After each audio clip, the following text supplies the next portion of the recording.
Beard.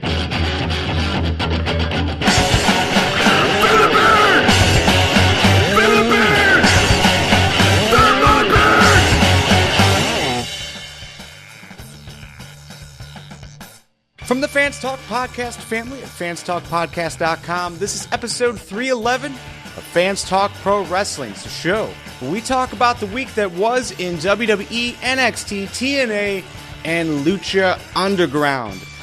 This week, we talk about the April 11th edition of WWE Raw, all the news surrounding what's happening in TNA again, because it's, every 2-3 months, you got to talk about TNA and whether or not they're going out of business.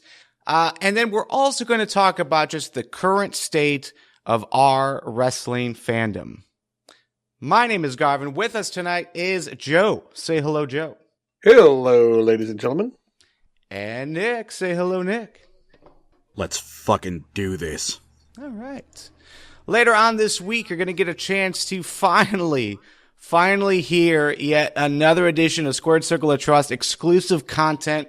Nick and I sat down with community member Adam, and I don't remember what we talked about, but I'm sure it was pretty fucking sweet. It was probably recorded about a month ago, and I kept forgetting to put it out there. So it's going to be out there this week, and you will enjoy it, most likely. So, psych. All right, well, let's just go ahead and get started in the main conversation. Like I said, we're going to be talking about Raw. We're going to be talking about TNA. We're going to be talking about the current state of our wrestling fandom, but I think let's hold off the wrestling, our current state as fans until the very end, because this week's Raw apparently killed it. There's been so much negativity towards WWE as of late, but apparently this whole Shane McMahon, running Raw is actually pretty good. So what happened this week that's worth talking about, guys? What isn't there worth talking about? Dr. Phil. Okay, fuck that. Never mind. Fuck Raw. Yeah. Dr. Phil ruined my life. Fuck Dr. Phil.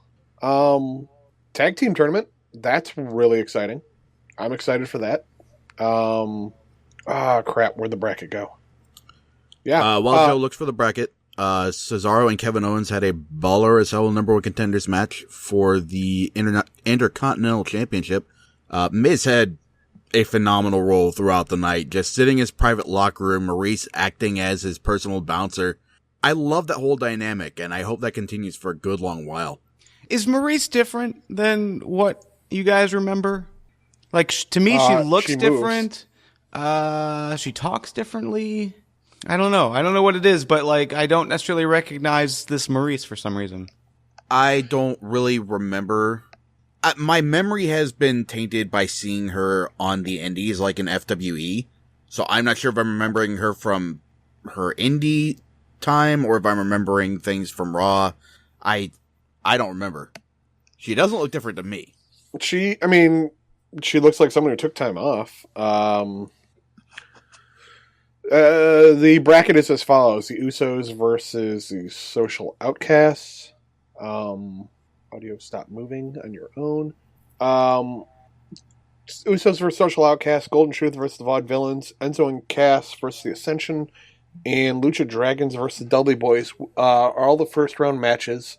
The Usos beat the Social Outcasts, and the Dudley Boys beat the Lucha Dragons. Do you want to go ahead and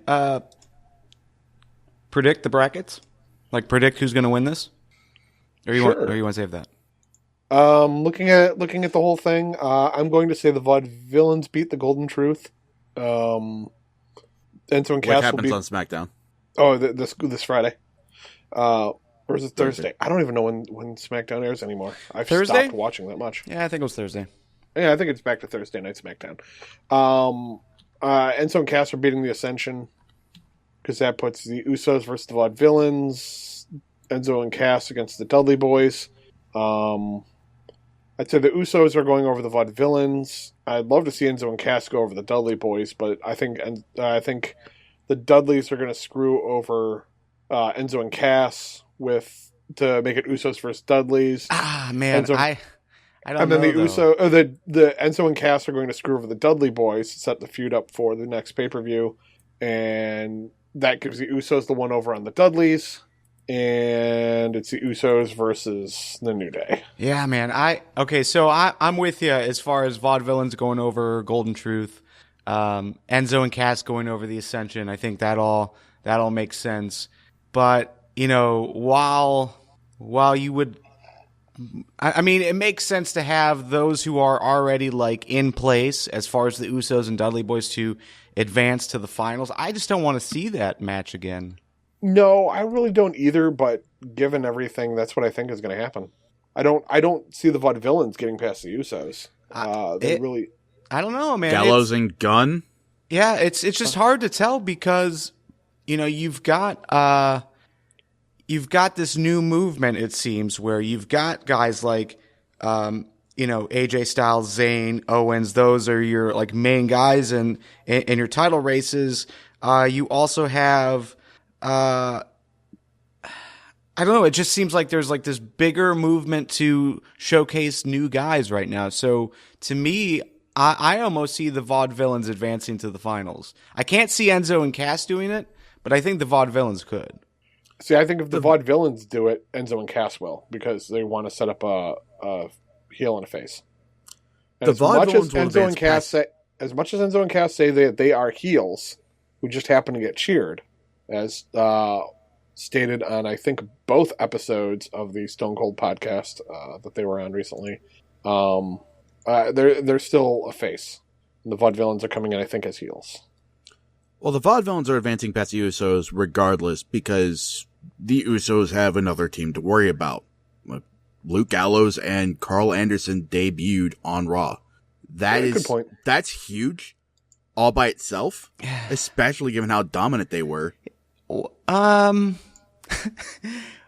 was kind of let down by that. I felt like it wasn't, I don't know, like you were kind of hoping that they were going to partner with either AJ Styles or Finn Balor, and that didn't happen. I mean, there's still time for sure, but it just seemed kind of normal, It seemed like these are just normal wrestlers rather than as big as they are with the partnerships that they have. Come on, no. They're not going to partner with anybody until the pay-per-view. Say when AJ Styles goes against Roman Reigns, I could see them teaming up at that point. That's when they make their impact as far as forming the stable and all that. Well, let's talk about that because there are some theories out there that will in fact happen. Except for instead of them partnering with AJ Styles, they partner with Roman Reigns as like the new quote unquote Shield. That would be dumb as hell. The idea that they partner up with anybody for a while is dumb as hell. You expect them to acknowledge their past association with either Balor or with AJ at some point down the road. Just because it was such a popularized thing, both AJ and Balor have acknowledged the fact that those two are coming, but they're a dominant enough tag team in their own right. To have them debut as somebody's essentially henchman, that would have undercut those two big time. That would have just been straight edge society number 2, which does those two guys a huge disservice. Having them come in, beat the shit out of one of the longest, the most established tag teams on the roster, and then act like it's no big deal. I think that's a much more effective way to bring them in.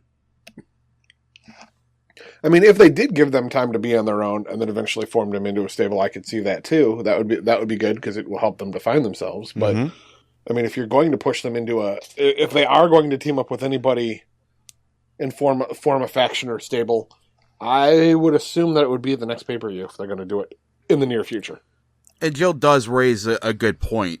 They attacked the Usos, Roman Reigns' cousin. AJ just solidified himself as the only number 1 contender to Reigns' title. Will that be a thing at Payback? I don't know. Possibly. And, this idea that this could be a tag team, for the foreseeable future, I do enjoy that idea. I would rather WWE delay, a formation of the Bullet Club or whatever you want to call it for the time being and just let them, continue in this division. Because if you look at it, outside of this tournament, we also have Epico and Primo look like they're coming back. So I don't think so. I think they're just waiting for everybody in WWE to come to Puerto Rico. Well, I think Epico and Primo are off to the side only because they want to get people to forget that they were the Los Matadores. Do you think they fired El Torito? No, they're just not using him. Hold on. Let's get back to something. I think we buried the lead here. Epico and Primo are Los Matadores? Yes, sorry. That Spoilers. doesn't make sense. Why would you have Puerto Ricans as bullfighters? They're sort of Mexican, right? That's racist. Wow. That's Garvin at FTW or FTPWLive.com. That's Vince McMahon at WWE.com. Yeah, so I don't know, man. I think the tag team division is really looking good with all of these teams in here. Plus, you've got the New Day. Plus, you've got League of Nations. You can bring 2 guys over from there. That is a really heavy-hitting, impactful division if, they actually do something with the tag titles. Because let's be honest. I mean, we do like the New Day, but we really haven't seen. Thanks, Diva Joe. Diva Joe is also throwing out. There's the Wyatt family as well. So, there are a lot of opportunities here for the tag team. And while we do like what the New Day is doing, the tag team division really hasn't been anything. It's the same cycle that we've seen for the last few years, where they give an entertaining team the titles, and there isn't really a whole lot of strong competition for them. Yeah, that's only just not changing with the Vaudevillains and Enzo and Cass coming up. You got a really strong core. Because 2 of the strongest potential teams aren't in the tournament right now. They're just feuding with each other. The Ascension could be a strong team if you booked them well enough. Social Outcast, potentially. I think there are pairings in there that would make a great tag team. But, yeah, it's kind of been baffling the way they've had the talent, but not really known what to do with them. And that's just a problem with the roster at large. But I'm glad they're finally making some headway here. Yeah, they definitely have a great opportunity. So we'll see. Also, as far as title races go, it's really strange to me how they've been booking Kevin Owens lately. It seems like, he's going after the IC title, but then he's also going for the World Heavyweight Championship. And he seems to always be playing both sides, but never getting, the clear reign on either. So do you think he's just going to play in the middle to help build the other talent, or do you think that they will finally pick something for him and let him, dominate? He's going to be an upper mid-carder for a while. Granted, the move on Raw confused the shit out of me, because this isn't Lucha Underground under the rule of Mil Muertes and Katrina.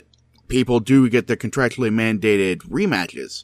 So I think Kevin Owens is still owed that rematch, because he didn't get it with The Miz. He just fought Cesaro for the right to fight first, I think. And Zack Ryder still has a rematch. Mm-hmm. So no, I thought he got that on SmackDown. He did. He did get that rematch. Did he? Okay. Yeah. All right. So Owens still has to have his rematch. I don't know when that's going to happen. And that was one of the only miscues, I think, with Raw. Just the what the fuck factor involved there. Great for Cesaro. I enjoy seeing him go after gold, but it just doesn't make sense. So we've got the IC title race right now. It's Miz, Zack Ryder, Kevin Owens, and Cesaro. The World Heavyweight Championship title race is Sami Zayn, AJ Styles, Roman Reigns, obviously, and Kevin Owens, it seems. So, out of those 2 title races, which one are you more excited about? I'm honestly more excited to see AJ versus Roman. That was a match I was wanting to see after those 2 faced off in the Rumble. Just potentially to see what kind of tricks Roman can pull out of the bag against a guy like AJ. Yeah, I think that's going to be the more interesting over the IC title division, only because it's Miz in the IC camp.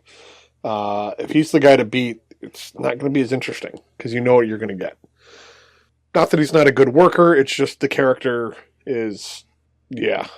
Well, you got Maurice as a wild card thrown in there too. It's bad Flair, is what it is. It's Flair executed poorly. No. Flair is bad Flair right now. Oh no, Flair's running on all cylinders. He's doing exactly what he needs to keep his daughter and keep the title on. But with Maurice, it's just going to be awkward because I never found her to be decent in the ring. So in any capacity, even being a valet. So Lay Cool. Come on, wasn't she in Lay Cool? No, I'm sorry, that was Michelle Cool. Sorry, it's in the name. And Layla. Yeah. I mean, that performance on Raw was money. The way she just destroyed that poor technician. That's all I got to say about that. Also, speaking of title races, the Women's Championship continues to heat up, and we got really, and I think, Nick, I've gotten the vibe from you that you're kind of tired of the Charlotte-Natalia feud, but it was a good match. At least over 10 minutes, I thought. Yeah, I have no issue at all with Natalia and Charlotte battling over the title. I thought Natty was a great first choice to fight for the women's title. You know, it's ideally Becky or Sasha would be champion right now, but you know, since they did lose at Mania, I wouldn't say they have to go to the back of the line, but it does make sense for another opponent to kind of cycle through. And you know, you're always going to get good matches with Natalia and Charlotte, and there is a built-in feud right there, given the family legacies. So yeah, overall, I think it works. Real quick though, I just want to go back to our conversation from last episode, and Diva Jill is also bringing it up, and that is the fact that the Women's Championship continues to be decided exclusively by Ric Flair. So, do you feel like that is going to, you know, be the future of Charlotte as champion for the foreseeable future? Or do you think that they'll finally move on from that, you know, sometime soon? I think there is a light at the end of that particularly crooked tunnel. I kind of hate that it was Dr. Phil that had to plant this seed, but, you know, somebody is telling her that, no, this is bullshit. You should be defining your own legacy. You are using your father in a way that you absolutely do not deserve. It does you absolutely no credit. Yeah, you get to remain champion, but at what cost? You're not building a legacy, you're just writing his. So, there wasn't any real indication on her end that, alright, Dad, that was bullshit, let me do it on my own next time. But the seed is there. So I think eventually, with Natalia still being in Charlotte's ear, and I'm sure other women will be saying the same thing as well, you know, maybe we will eventually get Ric Flair out of that title picture, off TV, probably, because I don't see why he would stick around on TV once he's gone from the women's title picture. Well, outside of Charlotte and Natty, we've also got Becky Lynch, Sasha Banks. Emma is apparently also up here now, so she's feuding with Becky Lynch. God, yes. The women's division is looking pretty good too. Yeah, I'm excited for it. They've got a lot of opportunities. Emma's really come into her own down in NXT, and to bring that character up is fantastic. Hey, she's already been in WrestleMania. Yeah, no, they've got a lot of opportunities here to bring up some of the stuff that made NXT's women's division shine, and pretty much repeat some of those patterns on the main roster. I hope they don't do it exactly, but you know that these people have chemistry together. So, right. Emma Sasha would actually be a great feud, I think. Mm-hmm. Yeah, and of course you've also got Alicia Fox, Naomi, Paige. I'm assuming is somewhere. You know, so there is some depth here. So it's really cool to see these different title races happening with all of this depth and lots of different like areas that people could go. You've also got the start of the careers of Apollo Crews. You've also got Baron Corbin. Most likely they'll either be going for like an IC or a US. But realistically right now, I mean, the only title that is not getting much love at all is the U.S. Championship. So are we back to the U.S. Championship being meaningless? I've read that over and over again on Reddit or wherever else. I don't think so. It's been awkward ever since they brought Sin Cara back and they reformed the Lucha Dragons. There hasn't really been a great opportunity to kind of keep Kalisto in the vein of defending his U.S. Championship because Sin Cara's back. You gotta put the band back together for whatever reason. I think now that they are out of the tag team tournament, though, we are going to start getting another U.S. title feud going. I sincerely hope it's with Tyler Breeze. That dude needs something done with him well for once on the main roster. I agree. And if he ends up getting that, I would love to see an Apollo Crews entrance into that. Maybe we'll get something out of Apollo Crews that will keep him interesting on TV. And what you're saying, like it sounds great to me because you put Apollo Crews there, you put Baron Corbin there, you put Kalisto and Tyler Breeze there, and it's basically the first stop for NXT guys. I think that would be a great use for that title because it would showcase what those guys can do. It would still make the U.S. Championship interesting, but keep it at the level that it should be, which is like that third tier title. Yeah, why not? All right. Anything else from Raw? AJ and Sammy had a bust-ass match. Number one contenders for the WWE World Heavyweight Championship. Yeah.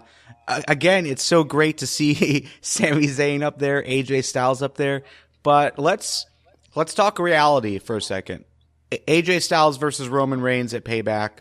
Any chance AJ Styles wins that title? Absolutely.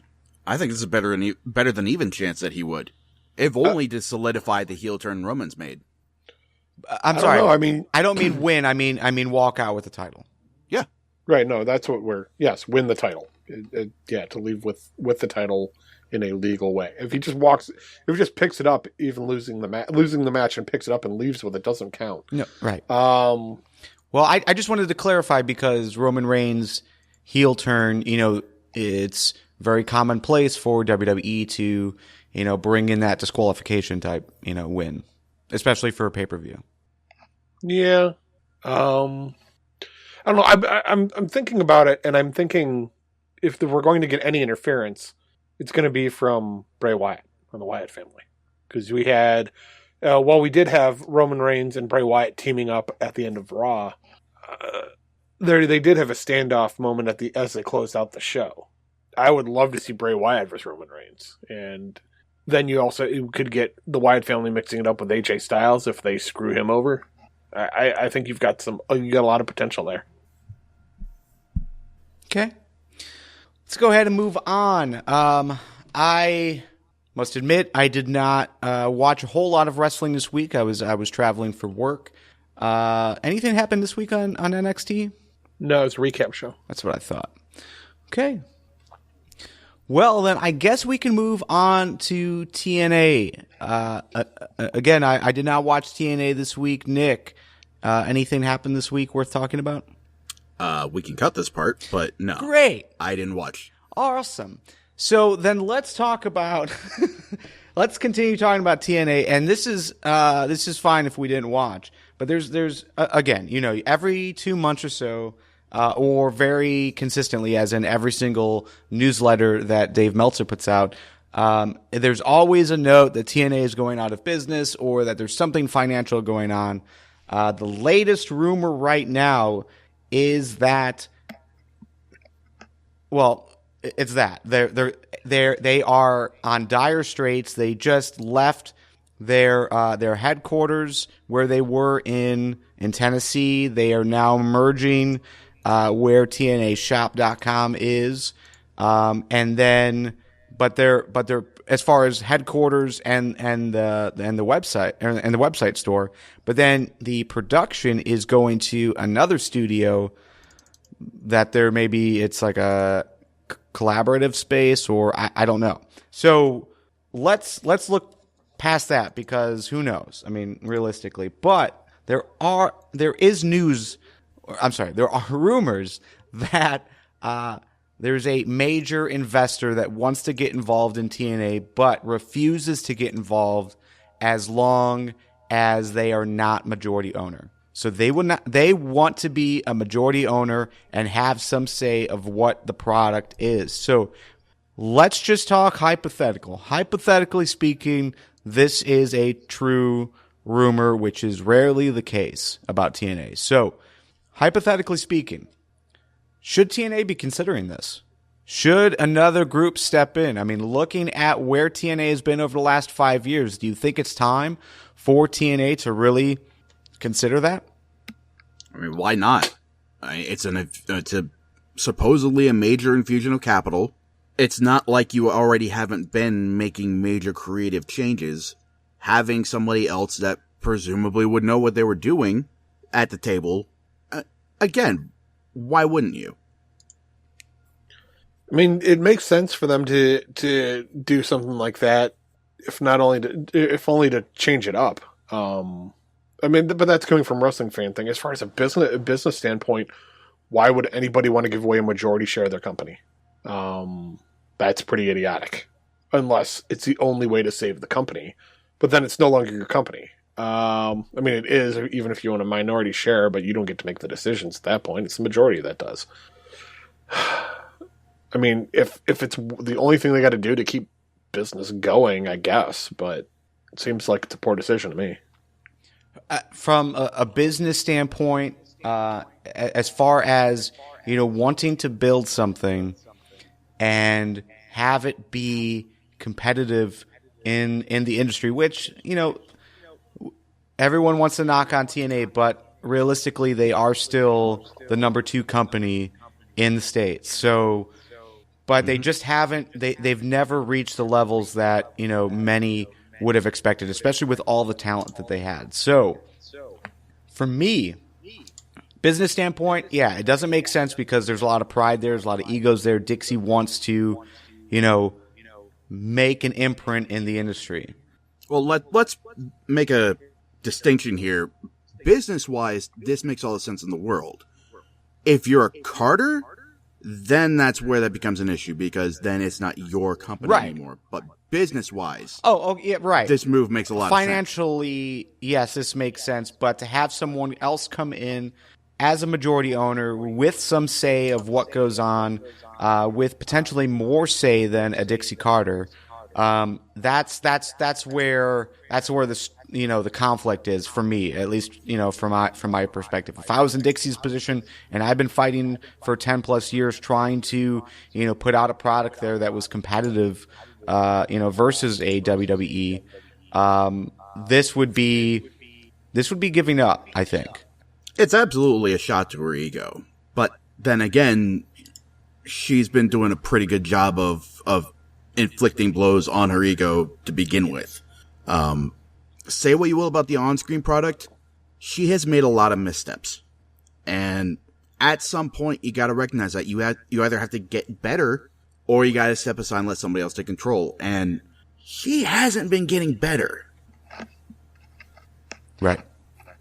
So, but from a wrestling fan's perspective, I'm with you guys. Like, yeah, I do want to see there being interest in this kind of capacity, because it shows that someone really does want to compete and take this to where many of us expected it to be by now.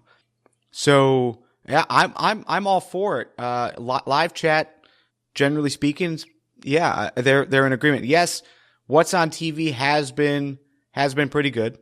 It's been much better over the last 6 to 8 months than it's been in a very long time. But at the same time, it's still not making me want to, drop everything and watch like I do with Lucha Underground. So I think that would be great, and it would start getting people to talk about it in a more positive and optimistic, viewpoint as far as the internet goes, which would be a wonderful thing. to finally get some good press out there about TNA, even if it means someone else, stepping in and taking charge. Okay. Jim Ross went on record saying that TNA should change their name. Do you agree? If you're going to, I am not 80 years old, so no. If they're going to do like a majority takeover kind of thing, I could see it. It would signify an entirely different change in direction for the company. It would maybe give it new flavor or flair. The problem is they're going to have to. With that, I would feel they would need to make it like ground up change, new title, on screen and behind the screen. You need a whole change. I don't think just changing the name of the company and still letting the same people run the company is going to be a smart move. If you are going to change the name of the company, this investor had better be Ted Turner levels of money, because that's what it's going to take in order to revitalize and create a new brand that way. Right, but I think if you're going to change the name of the company, you have to completely change the brand. That's right, and that's what it would take, is Ted Turner levels of money in order to even get this new brand up to the level that TNA used to be. Far less trying to get it up to a point where it could actually compete with the WWE. Yeah, I agree. I mean, it's just to me that's changing the name. If you're going to change the name, it needs to be a huge thing.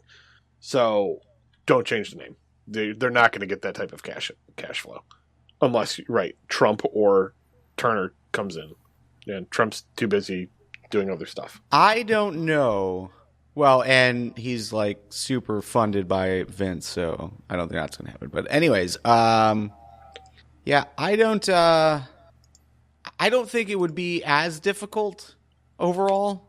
I mean, if you look at what they've been doing, the show's called Impact Wrestling. A lot of the branding is Impact Wrestling. You would have to change, I think, the turnbuckles maybe, as far as the on-screen product. I mean, I would even change the stage and all that. I don't think TNA is represented in the on-screen product. Like, as far as what you see, I can't recall in the ring on the equipment.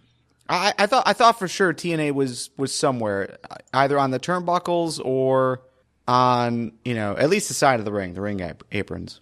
If it is very understated. Yeah. So, yeah, I mean, as far as a full name change, something completely new, it would be very difficult. You guys are right. It would cost a lot of money from a branding standpoint, from, a business standpoint, but changing it from just dropping TNA, Total Nonstop Action, and just concentrating on the Impact Wrestling side. If they went with that move, I think it would be okay. I think it would be an easy transition to make. And I think they should. I guess that was the question. The question was, do you agree they should change the name? I think they should. I think they should drop TNA altogether. You've got TNA chants, but it isn't said on air as much as Impact Wrestling. It isn't pushed as much as Impact Wrestling is. And I think Impact Wrestling is a fine enough name to move forward with. I don't think you need a completely new identity altogether. You're not wrong. I assumed JR was talking about change from TNA completely as far as corporate goes and all that. So that's where I was coming from. But yeah, they tried to do that whole on-screen rebranding to Impact Wrestling, and it's more or less worked. It was confusing. The way they did it, the way Mick Foley made that announcement, it was super confusing. But yeah, I mean, I think overall, I think they can do that. And if you look at like NXT, there is no really official name for the NXT show. It's not NXT Raw or something like that. It is just NXT. Same thing for Lucha Underground. They just call it Lucha Underground episode number, whatever, So I think if you dropped Total Nonstop Action, dropped TNA from the product itself, I think that would be fine, and I'd be okay with it. I thought that was the move they really wanted to take all that time ago when they bought the Impact Wrestling domain name from, I don't even know what the site they are now, but they were ImpactWrestling.com and they were a wrestling news site. Yeah. Yeah. I thought that was the big thing. I thought that's what it was. They were changing, and it was just going to be Impact Wrestling. And it's strange that they never moved forward with it, because that would have been a good move to make. My concern is there is a promotion called Full Impact Pro Wrestling. Different. I wonder if that's a thing that got in the way as far as copyrights and such. It's different. It's like Fan Talk Wrestling versus Fan Yeah, Talk but if Pro that Wrestling, company was around, they could end different. up claiming it was their intellectual property. Depending on what copyrights they might hold, maybe that was a legal issue. I don't know. Then again, the TNA organization never seemed to have a problem skating that line. Yeah. All right. Other news from TNA is that Slammiversary will air from Orlando. It'll be a pay-per-view. No dates.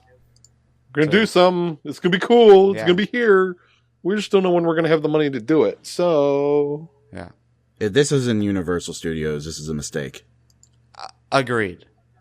At the same time, I don't know where else they would go. Anywhere. Treat that as your one time to go on the road. Surely, having gotten away from Destination America and their bullshit travel restrictions and whatever Spike had them jumping through, surely they can muster up the resources to go on the road once for the biggest show of the year. I don't know. Spike TV had them tape out of Manhattan, and those were some cool shows at the Manhattan Center. So I wouldn't necessarily blame it on Spike TV. I think it definitely is there is some truth. I'm saying there were some truth with the financial stuff. when there were times when travel schedules conflicted with what the network wanted from them, even before Destination America. Now that they are partnering with Pop TV, who apparently has no such issues, like there's no branding or anything going on, like going to India while you're putting on a show for Destination America, or any other petty bullshit like that. Assuming there's nothing in the way, this will be a perfect opportunity to go on the road. Like going to, where did they go for that show in Texas? I think San Antonio. Go anywhere. It was go near. fucking crazy. It was near San Antonio. So, quick predictions. Hall of Fame. Who's going to be in the TNA Hall of Fame this year? who's left?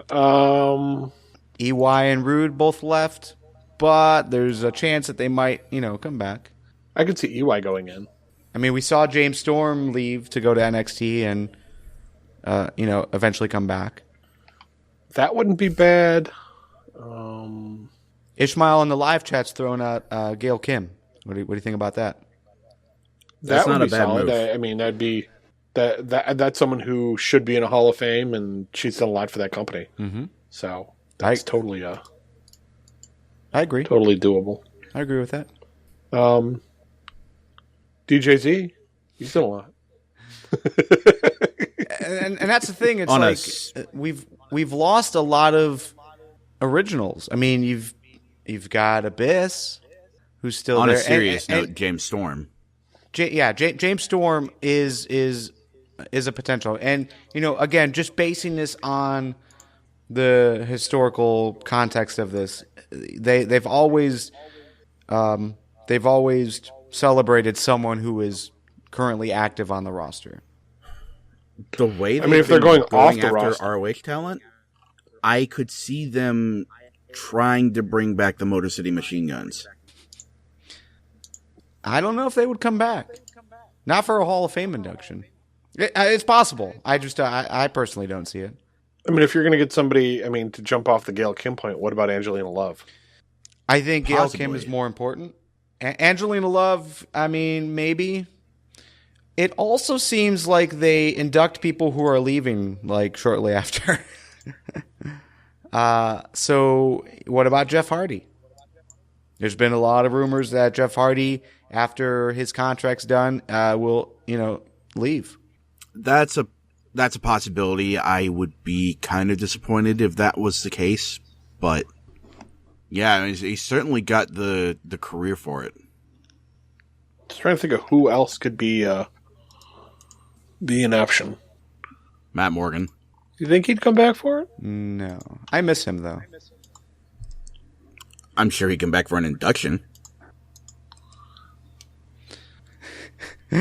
Live chat's throwing out Vince Russo, bro.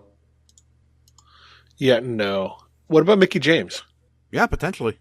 She seems like she would come back for it. Ooh, okay. I gotta talk about this. I gotta talk about this. Ishmael throwing some shade. He is saying Jeff Hardy doesn't deserve to be in TNA, or I'm sorry, in the TNA Hall of Fame because he's the one that caused TNA to go downhill. Go ahead, Nick. What? I would give that to Hulk Hogan and Eric Bischoff, but Yeah, way more readily than I'd throw that at Jeff Hardy. Yeah. will Hogan go in? Will Hogan go in? Fuck that.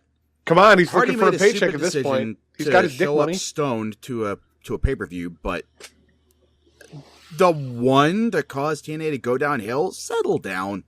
Yeah, I mean, I'm irritated. I'm irritated with Jeff Hardy in the sense that they continue to put him in that top spot, and I'm not into the character anymore. I'm not into him as a wrestler. But at the same time, it seems like he's always one of those top guys. Like as far as crowd reactions, as far as merch sales. So yeah, I definitely do not understand that sentiment there. But Diva Jill's throwing out bring back Willow. I agree. I would love to see Willow. Man, they did. Yeah, briefly. Yeah, EY's going crazy. All right, let's go ahead and take a quick break. But when we come back, we're going to talk about the current state of our wrestling fandom. So stay tuned. This episode of Fans Talk Pro Wrestling has been brought to you by the great members of our community, the Squared Circle of Trust. It's your way to directly support us so that we don't have to keep paying for everything out of pocket personally. So if you enjoy our time together each and every week, go ahead, pledge $1 a month or more on squaredcircleoftrust.com. We're asking you for less than a coffee. And you don't have to do it every month. If you just want to contribute $3 this month and go on your way, that's fine too. Just go ahead, squaredcircleoftrust.com. And we are back here on Fans Talk Pro Wrestling episode 311. We just got through the week that was in wrestling. We did skip Lucha Underground this week. However, check out Fans Talk Lucha. It's back. fanstalklucha.com. I was able to recap and react to the entire episode. And so check that out. It's on the main feed. It's on the main fanstalkpodcast.com feed, but you can also subscribe to it individually at fanstalklucha.com. So the only thing left for this week that I really wanted to talk about was where we all stand as wrestling fans. You know, I think going into last week, going into WrestleMania weekend, there was definitely a really, not necessarily somber, but just almost like a disappointed vibe. Wherever you talk wrestling, here on the podcast with us, all over the internet, it just seemed like, generally speaking, everyone's kind of disappointed with how things are going. So we had an outstanding Raw this week. Last week was pretty good too. I'm curious where you stand on your WWE fandom. Are you still WWE fans? I am. I will admit that I think in the last year or so, my involvement listening and watching and taking in all kinds of wrestling content, it's slowed over the years, and this last year it's happened more. But I've had life changes. Obviously, a baby will do that. I still make a point, though. I still do what I can to watch Raw. I still will watch NXT, and I think NXT is really it's been the thing to watch moreover than I think the main product. at least for me as a wrestling fan. There's a lot of ebbs and flows, and when I was like just eating up all kinds of wrestling, I was going to indie shows all the time. I was, I was watching TNA, WWE, what was the other one? Lucha Libre USA for a while. Yeah, I used to take it in all the time. I wouldn't say that my want is, I still love wrestling. I still love watching it and seeing the art that's going on in the ring. Sometimes the storylines can get a little weird, like why the heck is Shane McMahon still in charge of Raw when that's what he was fighting for and lost?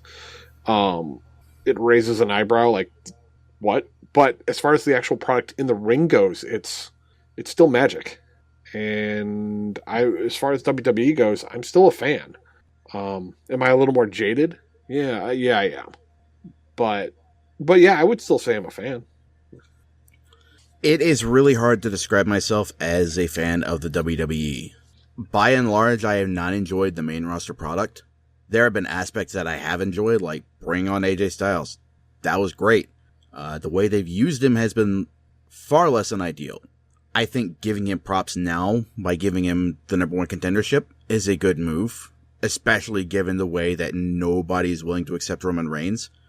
But in terms of the WWE, I am a fan of many of their products. NXT, chief among them. NXT has done very little wrong, I feel like. And the talent that they've been bringing in over the last several months, Asuka, Shinsuke Nakamura, names of that caliber, Johnny Gargano, Tommaso Ciampa, the local talent that they've been bringing in, like John Skyler and Corey Hollis.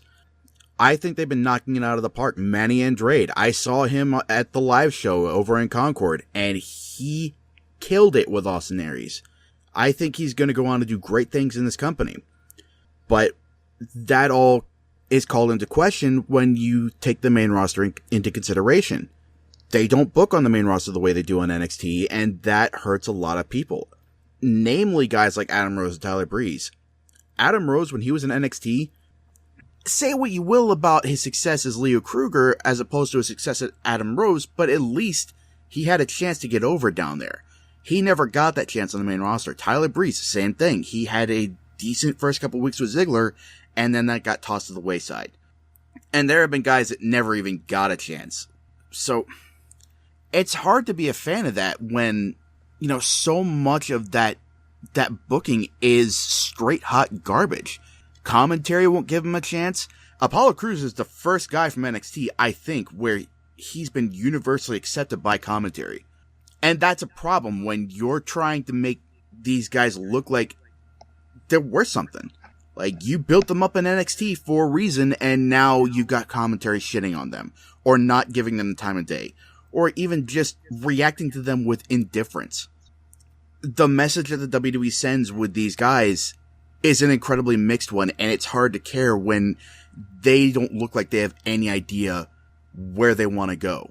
So, I think Raw was the best it's been in months. Last night's Raw was great, despite the long-term booking problems that they have, like Shane McMahon in charge of Raw. Why is he in charge of Raw? You can throw that whole, because of overwhelming social media support, he's back again. But the first Raw after Mania, he lost. Real quick, did you see the kayfabe news version of that? Due to overwhelming social media support, Roman Reigns was stripped from the title. Yeah, it's been a given ever since Daniel Bryan won the title that when we complain, they are aware of it, and sometimes they will do something about it. But that match was so ill thought out to begin with. Why would you even have that? Nothing changed. Even if Shane won, what the hell was the point? You didn't have to have Taker there. And I don't know. The WWE is such a mixed bag when the on-screen wrestling product is usually pretty quality.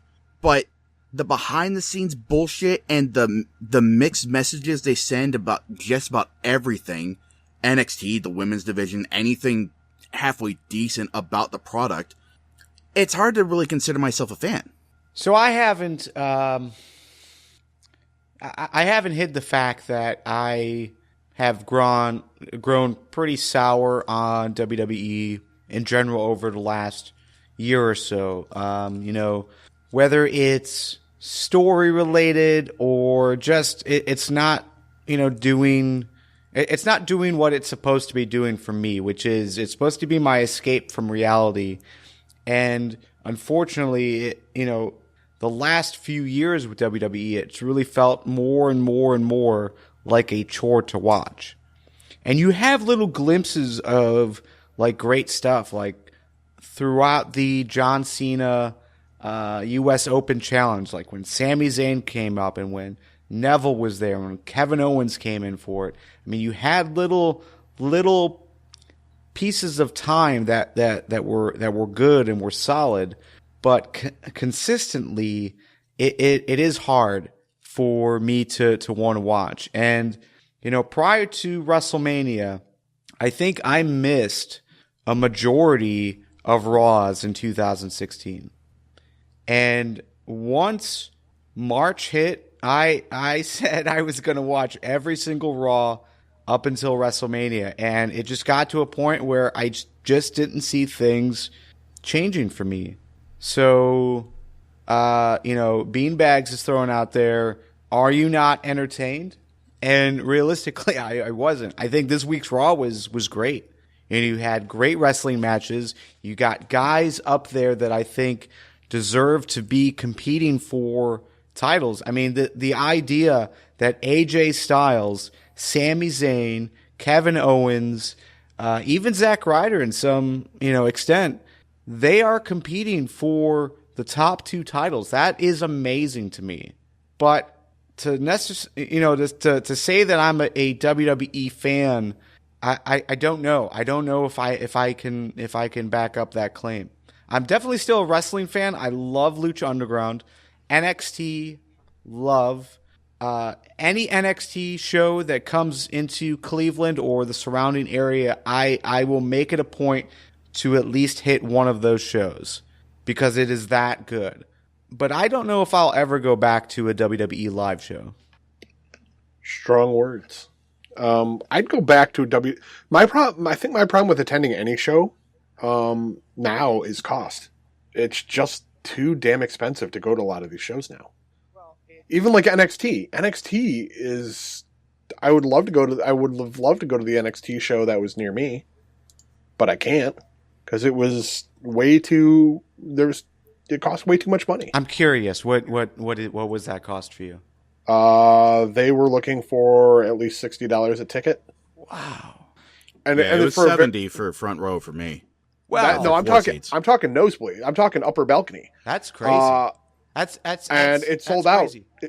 It sold out in about I think 10 minutes. Yeah. I mean, and I was late getting to the call on that one just because of at work you can't always get on, and scalpers were asking like 6 to 10 times that amount. I did not StubHub look was at... at least $250 for balcony. Yeah.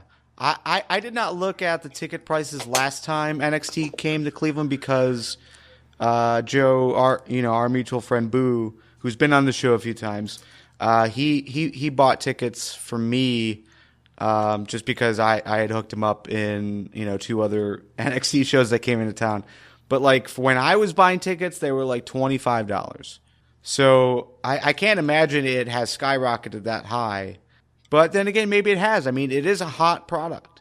But regardless, as far as that goes, I'm with you. Cost is definitely an issue, but the other issue is going to a WWE show. It is just not as good live as it is watching on TV because it's such a huge arena and people are annoying as shit.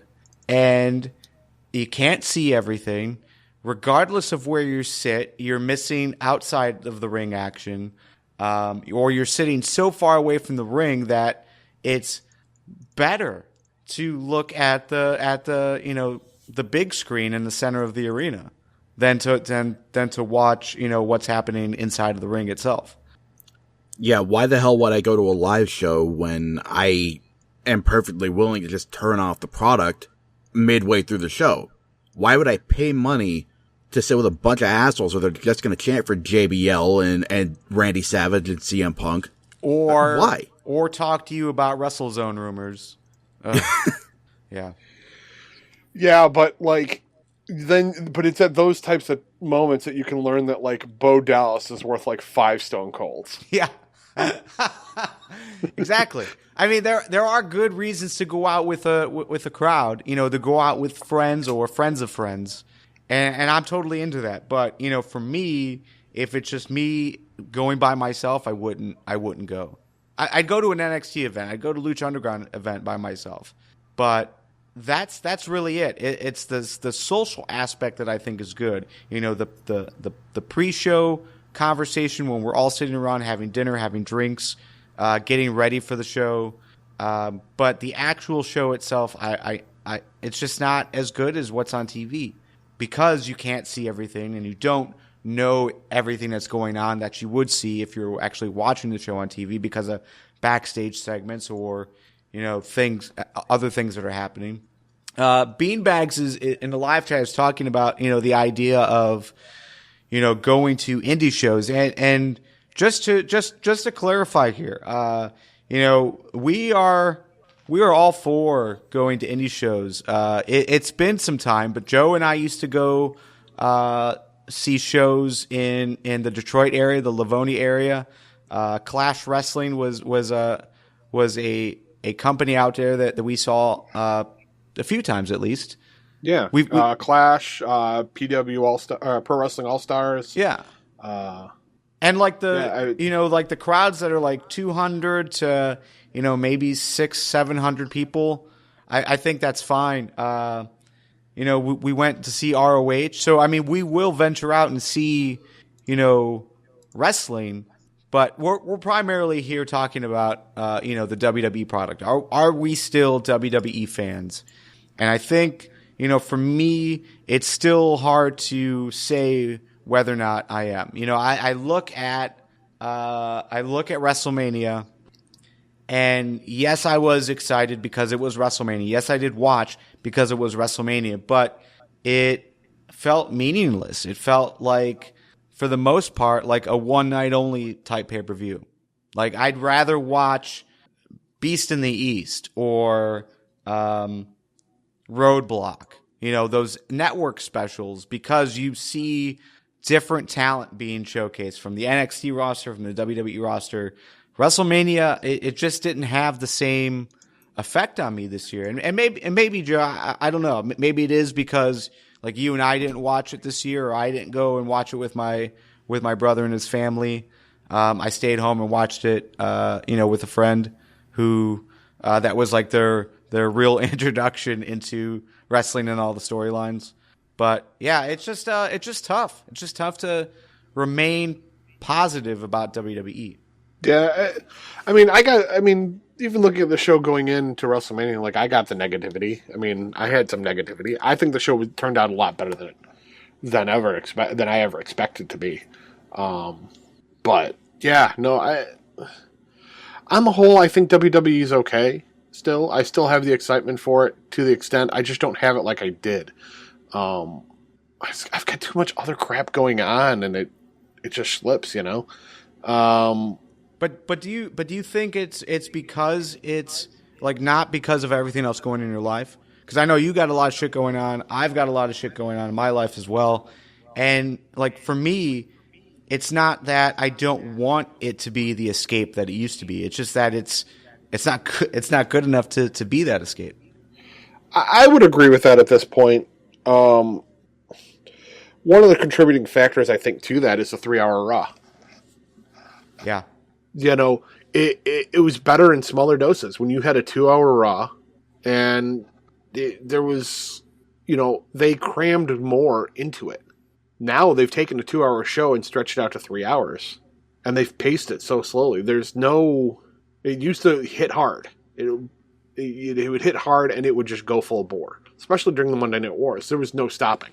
You turned on the channel, it went. That show was speeding down the road.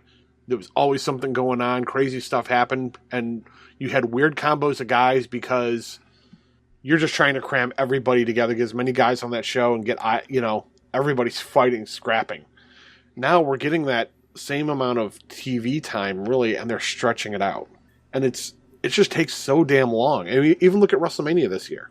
It hurt to go 2 hours of pre-show to do a 5-hour pay-per-view that nobody knew was going 5 hours. Everyone's used to it going 4, and even a 4-hour WrestleMania is okay, but 5, I was spent. I had no energy to give, and I feel like Raw does the same thing, and I think that's where a lot of my lull in the passion for watching the WWE has gone, because they've made it essentially that SmackDown is inconsequential. SmackDown doesn't matter. And it's been like that for so long. Like, I keep hearing, oh, there's this awesome match that takes place on SmackDown, and oh, they're doing something cool on SmackDown. Sorry. But, like, it doesn't matter. Like, if it's really important for the story they're trying to tell, they'll replay it on Raw. Right. SmackDown used to be a spectacle. It used to be the better wrestling show. Yeah. To be honest. That's what it got to be known for. And that is perfectly fine. Yeah. That's why I loved SmackDown. When we used to have a guy review each show on this show, yeah, I was the SmackDown guy. But it wasn't, it stopped. And, I mean, yeah, am I still a WWE fan? Yes. Am I like I was 2-3 years ago? No. But I think that's partially life. Will there be something that sparks my interest to really push and really get me excited? Like, can't wait for Raw. I felt that last week, and I'm glad I started watching Raw today. Or, I mean, this week, not today. I watched part of it today, but I watched it today. I watched the first hour last night, and then handed the remote over to my wife, because even though it was good, it didn't pull as hard as the previous night. What? Well, I'm just going back, like, you're using these terms here, and just going back to the conversation, I think it was in pre-show, about, like, your wife pumping. But you just said pumping. You didn't specify. And then now you're talking about pulling. And go ahead, continue. Sorry, it's just me. Sorry. Yes, my wife is pumping milk for my son to eat. WW is not pulling hard enough. Yeah, I mean, it'd be fantastic if the WWE started doing shows like they did last night on a regular basis. Because that was the first Raw I have ever sat down for and been almost completely engaged in the product. Like, it's like they finally figured out how to book a 3-hour Raw. Well, it's also that, like, last night and the week before, I mean, we're coming off of WrestleMania. Yes, we're getting a lot of new debuts. It had a spark. I hate that I'm saying this. I really do. It had that spark of the Attitude Era where you didn't know who was going to show up on what show. I even feel that the internet has hurt wrestling. Oh, totally it has. Because there's nothing that can be surprised anymore. The surprise is what really drove things. Well, and but it's not only that. For me, it's just constant. Like, there is just constant talk, and as podcasters talking about wrestling, like, it's expected that we are following all of the news all week about what's going on, and we have to talk about it. And it's like we no longer get a break. It's no longer, if it was just a 3-hour Raw and that's all we talked about, that would be fine, I think. If it was like, Raw, NXT, Lucha Underground, TNA, and we were just watching the product, I think it would be okay. But because there's this never-ending stream of commentary out there and rumors and news that it seems like everyone wants to talk about all the time, it just makes it even more difficult. I think that's difficult because the product is so shitty.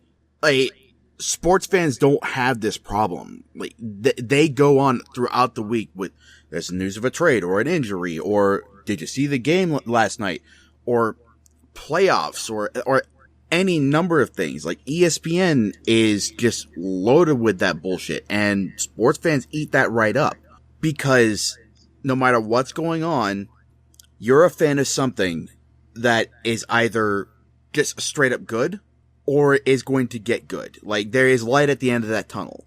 With the WWE, there is no real definitive light.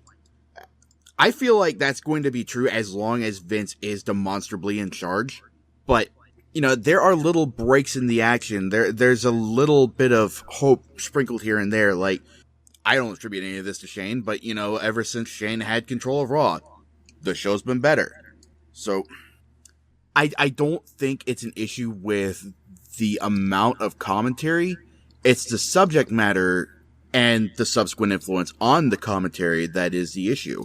If the WWE can actually figure out how to book things properly and actually use the field of talent that they have, then I think we're going to be having a whole different conversation.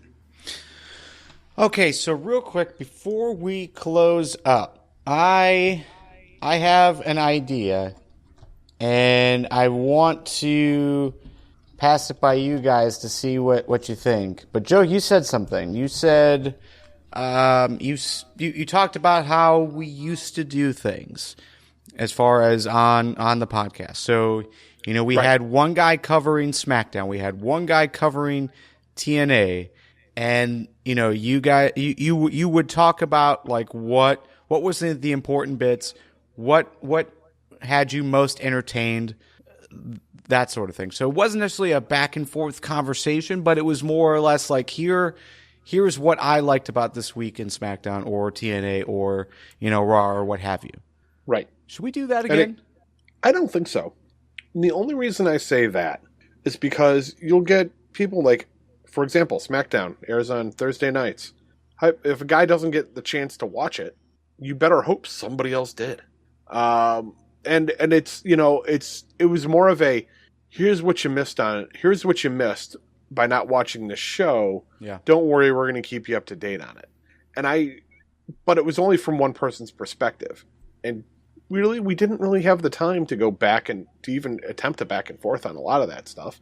I think the show's evolved quite a bit, and while we don't have as many talking heads as we used to comment on things, I think our conversations have gotten better. That was primarily that was just way too much to take in, and we tried to keep everybody updated on everything. I don't think that's possible.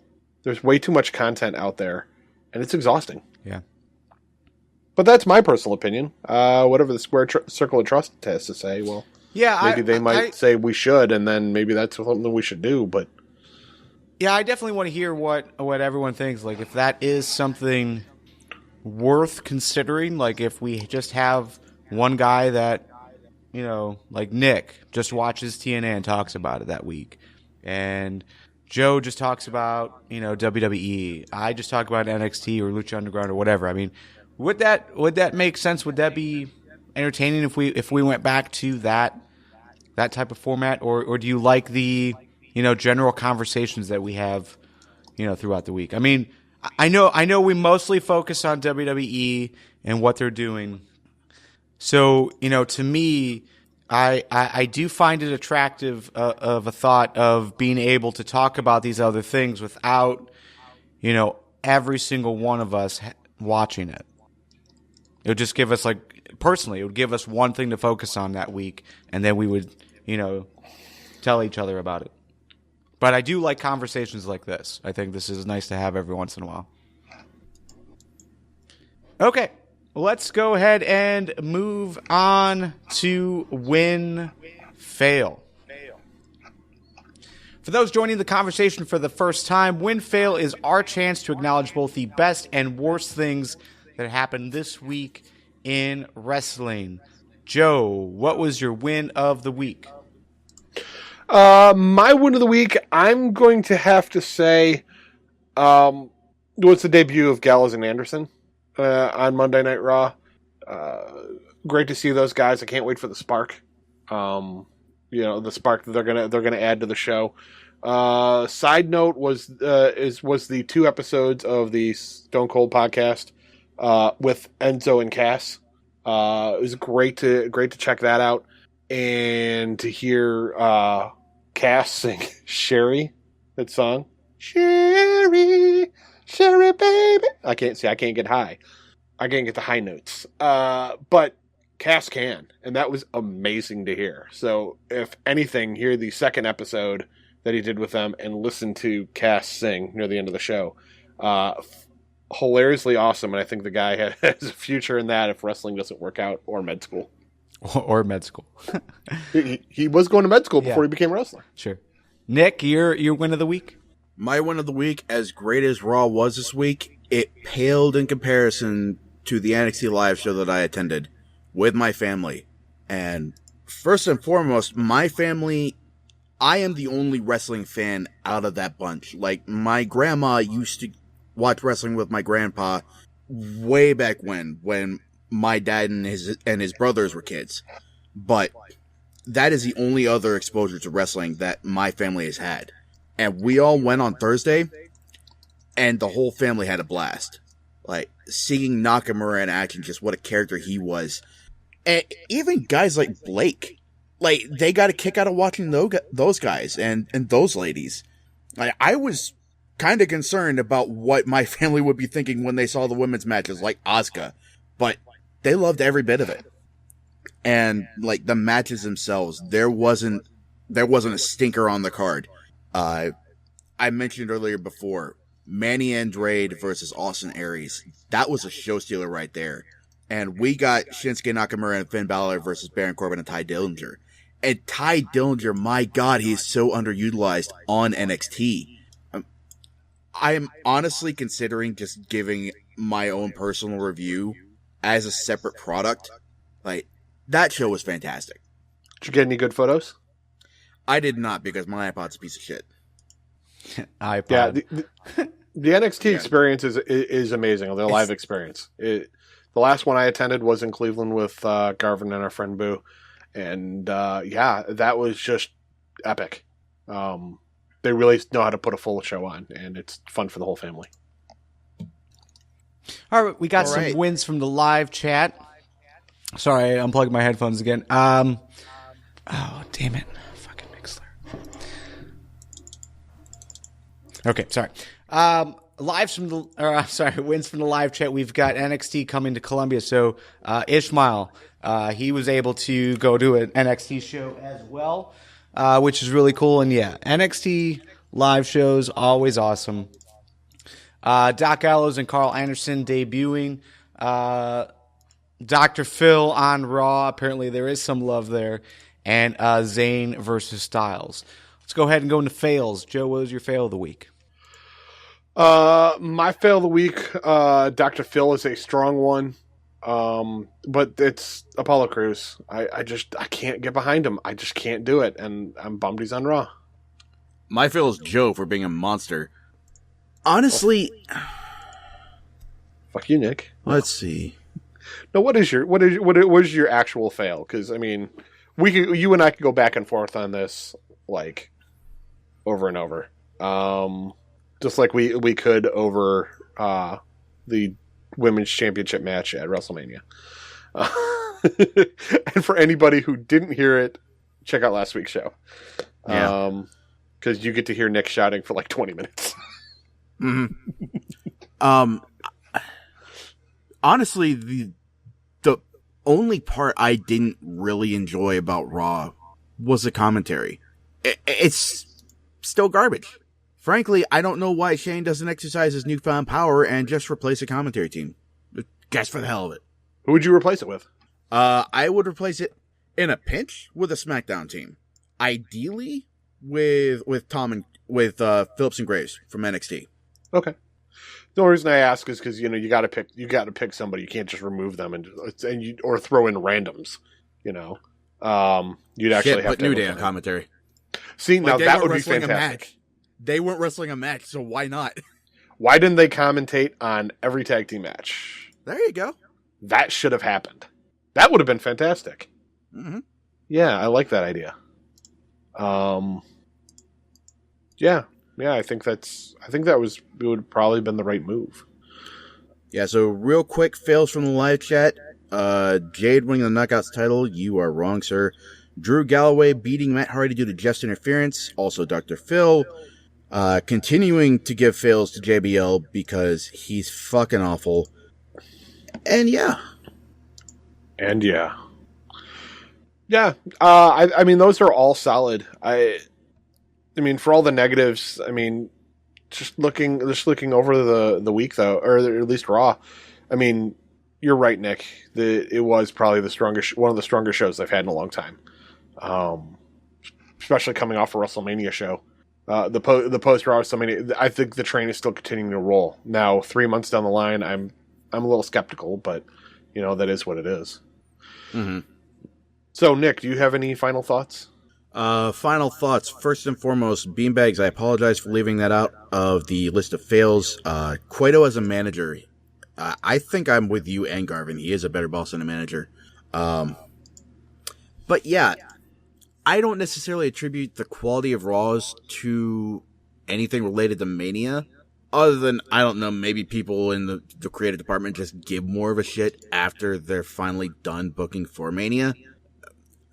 I don't know what single thing you might be able to attribute it to. Probably no one single thing. Probably just a confluence of things. Like you're bringing in new people or just something like that. But yeah, I hope this continues for a good long while. I hope they actually have managed to figure out a formula here. Oh, here's one thing that I'm curious about. The rumor that Prince Puma is going to the WWE. Yeah, he shot that down. I never thought there was any kind of seriousness to that whole rumor. Like, even though the WWE's been looking for talent, the guy I've been seeing the most is King Cuerno.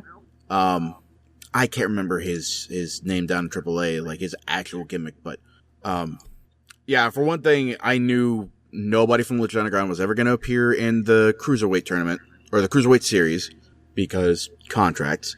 And secondly, Puma doesn't need it. He's a face of Lucha Underground. He's got a good thing going in New Japan. As cool as it would be to see Ricochet in the WWE, I'm fine with this. Yeah, but isn't he? When is the Lucha Underground? When does this season of Lucha Underground end? I mean, I don't know. I should know that as the guy doing Fans Talk Lucha, but I don't know offhand. But I mean, you also add in the fact that his roommate supposedly is Apollo Crews, and then I guess his girlfriend just got signed by the WWE. It only makes sense, I guess, that he would be somehow involved, or at least heavily looked at. I mean, sure, his whole clique is going to be affiliated with the WWE in one way or another. Like, I didn't know about his girlfriend, but yeah, Apollo Crews just made it to the main roster. Akira Tozawa from their little clique in Dragon Gate USA, like he's going to be in the Global Cruiserweight Series. Yeah, it'd be pretty cool to see Ricochet in the WWE. It's just whether that makes the most sense for him right now. I don't think it does. Okay, yeah, since the rumor I had seen and it popped in my head, I just wanted to make sure we at least touch on that for at least a little bit of Lucha. And like the same goes for Will Ospreay. It's being raised in the live chat. Like that dude just signed a contract with New Japan. He's not going to be part of anything other than New Japan or like his home promotion stuff in the UK. By the way, I also agree with Cueto as a manager. That lame, totally lame. I like him better as a boss. Garvin, do you have any final thoughts? Yeah, I just want to send a quick shout out to everyone who has continued to support us, continue to really show us some friendship, and that's those who are with us right now in the live chat this week. We've got Diva Jill, Beanbags, Ishmael Carmichael. I imagine Robert is there as well, even though they're not saying it. And yeah, I mean, you guys always make this a hell of a fun time every single Tuesday. So thank you. Thank you for joining us live. If you would like to join us live, all you have to do is join the Squared Circle of Trust. SquaredCircleOfTrust.com. Pledge as little as $1 a month to receive early access to our content. But if you want to join the live chat, $3 a month. But it goes a long way. It goes a long way for us. It shows us that you enjoy the live aspect of these recordings and, that you are really cool and, that we should like you. So that's it. You can find more about us and what we do at fanstalkprowrestling.com. For Nick and Joe, my name is Garvin. and we will see you next Tuesday. Later. Later, bitches.